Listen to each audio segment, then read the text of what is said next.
नमस्कार।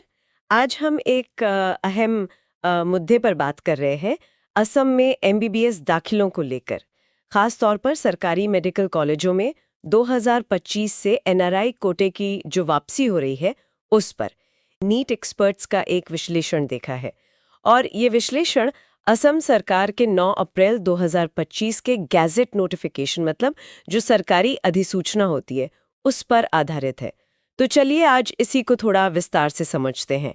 ये कोटा क्यों लौटा है, इसकी शर्तें क्या हैं और हाँ, सीटें कितनी हैं, फीस वगैरह क्या सीन है। तो सबसे पहले तो यही बड़ी खबर है कि 2025 सेशन से असम के सरकारी मेडिकल कॉलेजों में एनआरआई कोटा वापस आ रहा है। आपको शायद याद हो 2023 में भी ऐसी एक कोशिश हुई थी। जी हाँ, हुई थी। लेकिन तब वो कुछ मतलब फॉर्मेलिटीज पूरी नहीं थी और फीस को लेकर भी काफी विरोध हुआ था, तो उसे रोकना पड़ा था। हाँ, रोकना पड़ा था। बिल्कुल।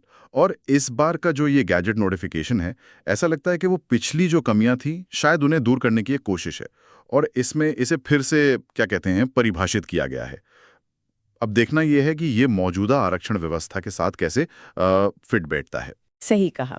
अच्छा, तो सीटों का बंटवारा कैसे हो रहा है, मतलब इस कोटे के लिए सीटें कैसे निकलेंगी? देखिए, जो कुल एमबीबीएस या बीडीएस सीटें हैं, उनमें से पहले तो वो 15% ऑल इंडिया कोटा चला जाता है। फिर सेंट्रल पूल की 6 सीटें हैं, भूटान सरकार के लिए 5 हैं। हाँ।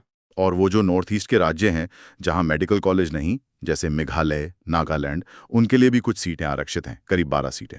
अच्छा। तो ये सब हटाने के बाद जो सीटें बचती हैं, वो जाती हैं स्टेट कोटे में। ठीक है।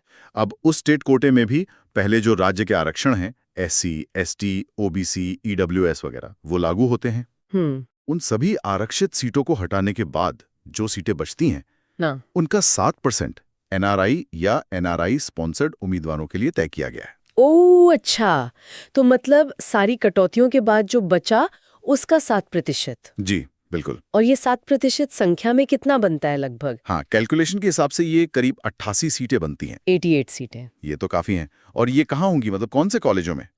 ये असम के जो अलग-अलग सरकारी मेडिकल कॉलेज हैं, जैसे गुवाहाटी वाला, डिब्रूगढ़, सिलचर, जोरहाट, मतलब पुराने वाले तो हैं ही, शायद कुछ नए कॉलेजों में भी ये लागू हो। समझ गई। अब आते हैं पात्रता पर, मतलब कौन अप्लाई कर सकता है इस कोटे में। हाँ, ये जानना जरूरी है। देखिए, इसमें 2 मुख्य कैटेगरीज हैं। पहली तो ये कि छात्र या तो खुद एनआरआई हो, ठीक है। या फिर उसके माता-पिता मतलब मम्मी या पापा एनआरआई हो। ओके। और दूसरी? दूसरी स्थिति है एनआरआई स्पॉन्सर्ड वाली। इसमें अगर छात्र का कोई करीबी खून का रिश्तेदार, खून का रिश्तेदार मतलब या चाची, मामी, भाई बहन, इस तरह का कोई करीबी रिश्तेदार अगर एनआरआई है और वो इस छात्र की पूरी पढ़ाई का खर्चा उठाने को तैयार है, मतलब स्पॉन्सर करने को तैयार है, तो वो छात्र भी इस कोटे में अप्लाई कर सकता है। उसे एनआरआई स्पॉन्सर कैंडिडेट माना जाएगा। अच्छा, तो मतलब सिर्फ पेरेंट्स ही नहीं, क्लोज रिलेटिव्स भी स्पॉन्सर कर सकते हैं। जी हाँ।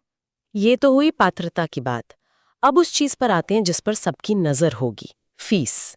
इसका क्या हिसाब है? हाँ, फीस वाला पहलू अहम है।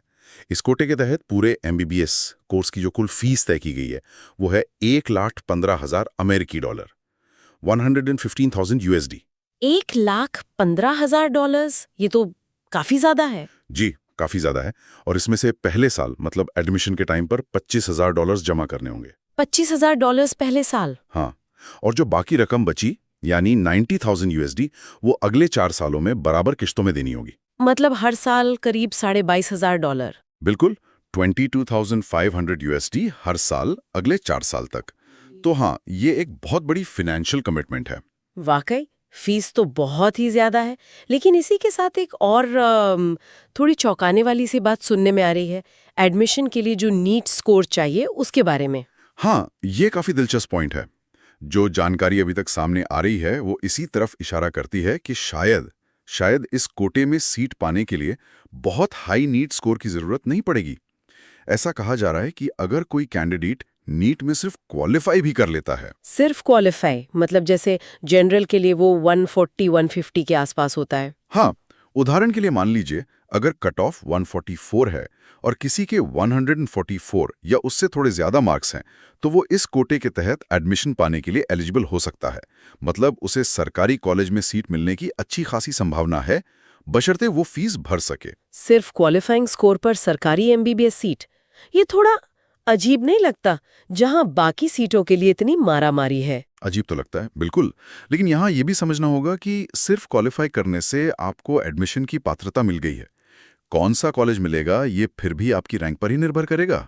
जिसकी रैंक बेहतर होगी उसे जाहिर है बेहतर कॉलेज चुनने का मौका पहले मिलेगा। अच्छा, यानी कॉलेज अलॉटमेंट रैंक से ही होगा? हाँ, और शायद ये कम स्कोर वाली बात इसलिए भी रखी गई हो कि भाई फीस इतनी ज्यादा है, कहीं सीटें खाली ना रह जाएं। शायद ये भी एक वजह हो सकती है। ये हो सकता है।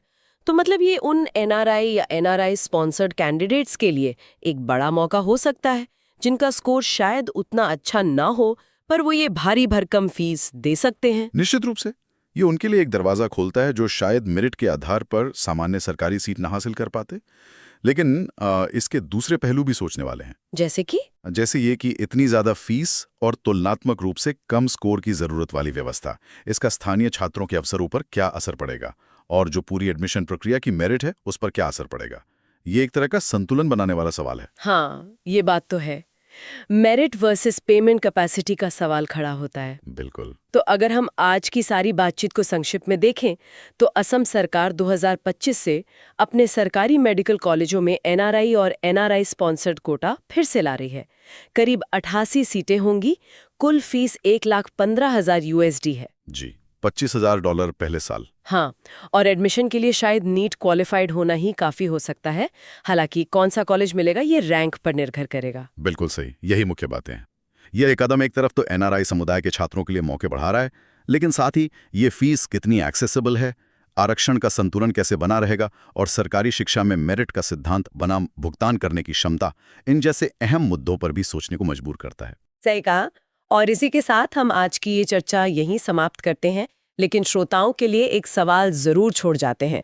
सरकारी मेडिकल शिक्षा का जो एक व्यापक लक्ष्य होता है, योग्यता और जरूरत के आधार पर अच्छे डॉक्टर्स तैयार करना, उस पूरे सिस्टम में इस तरह के बहुत ऊंची फीस वाले स्पेशल कोटे कहाँ तक फिट बैठते हैं और लंबे समय में इनका क्या प्रभाव हो सकता है, ये सोचने वाली बात है।